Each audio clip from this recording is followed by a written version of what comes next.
guys दा दिनै जों माने आयनारि खौसेफोरनि धोरोम प्रपार्टिज अफ आयनिक कम्पाउंड्स दा प्रपार्टिज माने धोरोम आयनिक माने आयन आरो माने कम्पाउंड्स माने खौसेफोर दा बेखिनिखौ जों सावरायगोन दा आयनारि खौसेफोरनि धोरोमनि सोमोन्दै सोलोंनो थाखाय फै जों गाहायनि मावफारिफोरखौ मावफुंदिनि दा सिङाव जोङो माने मावफुंगोन दा बेनि सिगां आं बुंदों बेयाव जोङो आयनारि धोरोमफोरा बोरै मा महरनि बा बोरै जायो दा बिसोरो मा महराव थायो बिसोरनि आखुआ मा दा बेनि बागैनो जोङो माने सावरायगोन होनना बुंदों बेयाव आयन खौसेफोरनि माने माखौ होनदों धोरोमखौ सावरायगोन स' गाइस जों नायलांनोसै नायदो दा गाहायनि मावफारि 3.13खौ नायदो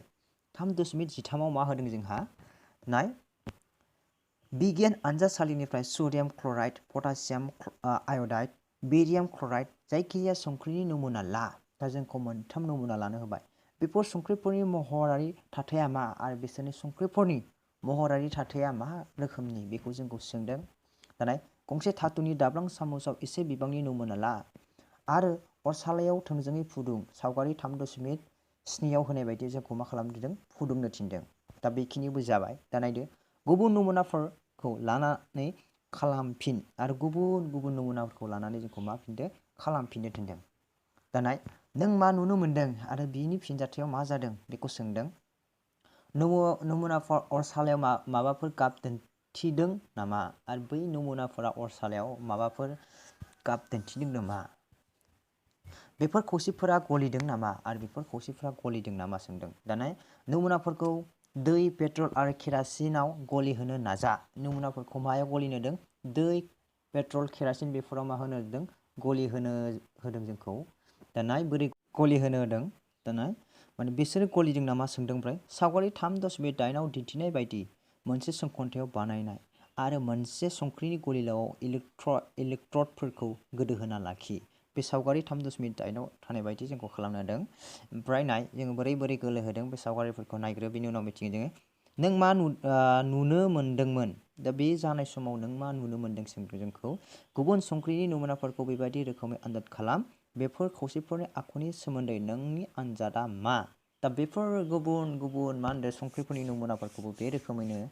आनजाद खालामनो होदों दा बेफोर आनजाद खालामनायनि उनाव नोङो मा मोनखो नङा होमबा बेनि सायाव जोंखौ मानो रायज्लायनो थिनदों बा खोन्थानो थिनदों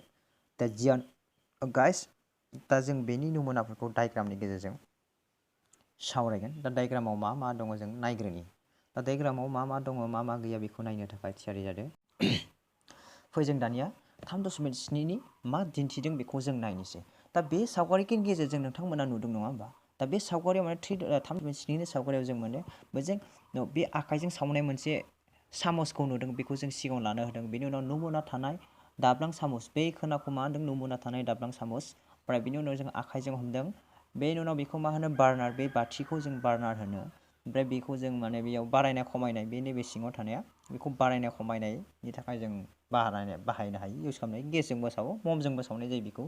गुबुन लेबनि खोथा दा बे नमुनानिफ्राय जों मिथिनो मोनदों दा बे नमुनायाव मा नुयो जोङो बेयाव मा होनदों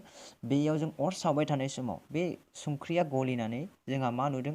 गोथां गाब जानाय नुदों नङा होमबा दा गोथां गाब जादों बेखायनो जोंखौ सोंनायनि फिननाया मा होनबा बेयाव नों मा नुदों नों मा नुदों माबा नुनो मोनदों ना मा होनना जों अब्ला जों बुंनांगोन औ बेयाव माने नुनो मोनदों मानो होनबा बेयाव अर सालाय माबाफोर गाब दिन्थिदों बेयाव जोंनि गाबा जादों गोथां गाब सोमजिदों ओमफ्राय बेफोर खौसेफोरा गलिदों नामा गलिनानै अराव मा खालामनानै बेयाव मा जादों गोथां गाब जादों दा बेखिनिखौ जों मिथिबाय गाइस दा जों नेक्स्ट थांनोसै 3.8आव जोङो बिनि मावफारिखौ नायलायनोसै नायदो 3.8आव नाय दा बेयाव जों माने बे गोजा जोंनाया मोनसे बाल्ब जों जायखौ बाहायो अर सुनायफ्राव बेनि उनाव बे दटआ जोङो की होनना बुङो बेखौ सुइच बेनि उनाव बेयो माने बेटारि बे प्लास माइनास सिन थानाया जोंहा माने बेटारि दा बेनि उनाव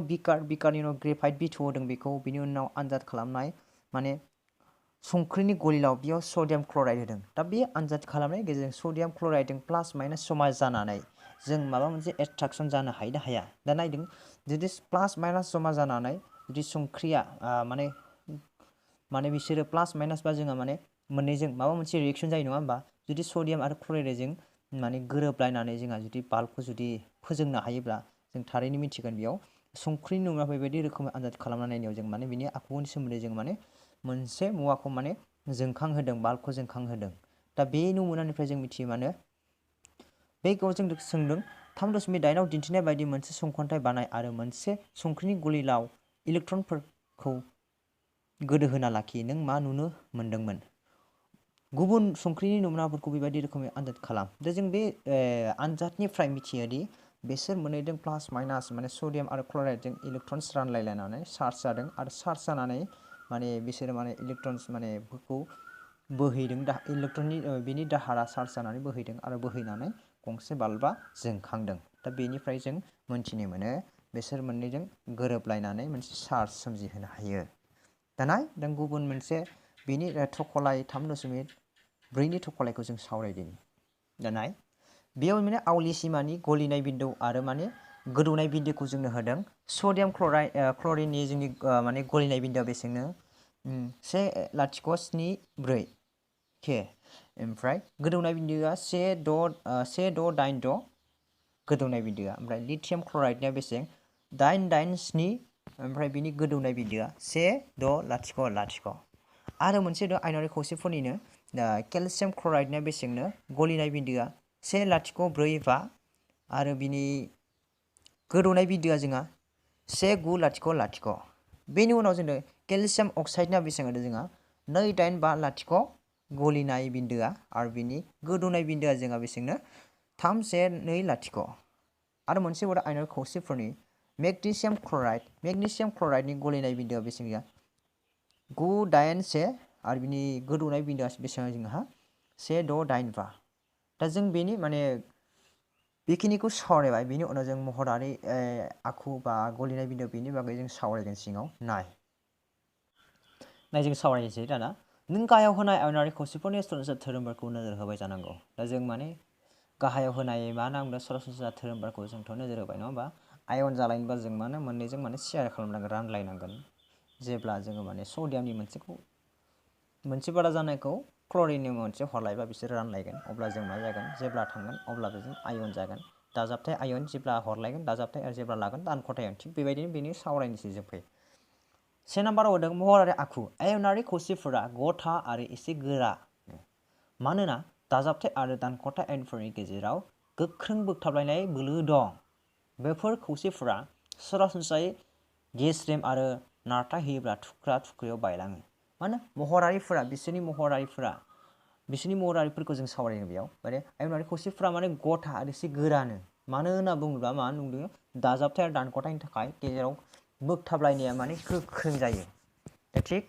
जों माने बाल्ब मोनसे जों होनोबा बे प्लास बे माइनास लोगो नांनानैसो माने बिनि शेयारिं खालामनो हायो नङा होमबा शेयारिं माने बिनि माने सर्स खालामनो हायो सर्स दा थिग बेबायदिनो जों मोनसे माने नमुना लाबाय मोनसे हाबा जानो थाखाय जोंनो सासे हौवा आरो सासे हिन्जावनि नांगोन नङा होमबा बेबायदि जों हाबा महरखौ खालामगोन आरो हाबा जानायनि जों उनाव माने बिनि उनाव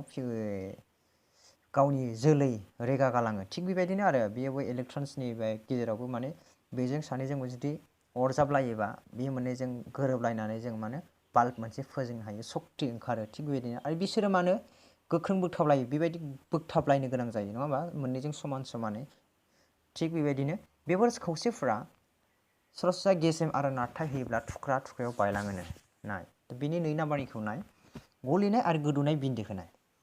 2 नाम्बारा आयनारि खौसेफोरा गोजौ गलिनाय आरो गोदौनाय बिन्दो दं आयनारि खौसेफोरानो गोजौ गलिनायजों दहायनो थखलाय 3.4आव सावरायबोखादों नङा होमबा बेयाव नायनायाव जों मिथिबोदों बयनिख्रुइ जों माने गोजौसिनाव माबेखौ मोनखो जोङो सडियाम क्लराइडखौ मोनबाय नङा होमबा जोङो हायगाफारियाव जुदि साजायोब्ला बेनि गोदौनाय बिन्दोखौ गलिनाय बिन्दोआ जोंहा